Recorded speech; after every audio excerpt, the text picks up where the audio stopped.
সয়াবিনের তরকারিটা বেশি করে তেল দিয়ে, আর আমি এরকম তেল দিয়ে আদা, লঙ্কা, হলুদ দিয়ে ভালো করে ভেজে নিলাম, লাল লাল করে।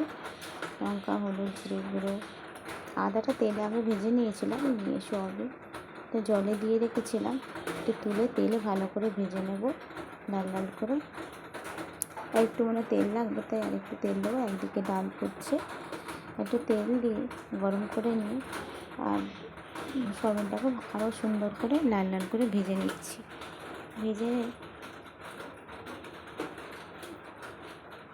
দেখো লাল লাল হয়ে গেছে। ভাজতে ভাজতে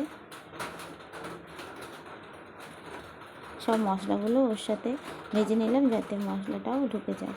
এবার অল্প জল দেবো, দিয়ে নেড়ে। আর আমি একটু প্রেশার ব্যবহার করি, কারা প্রেশার ব্যবহার করে জানি না, একটু শর্টকাটে করার জন্য আমি প্রেশারটা ইউজ করেছি।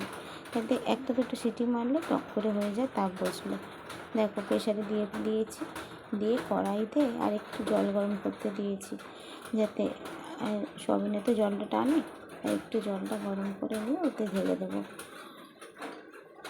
আর একটু গরম মশলাটা একেবারে দিয়ে দিলাম, যাতে সব জায়গায় মিশে যায়।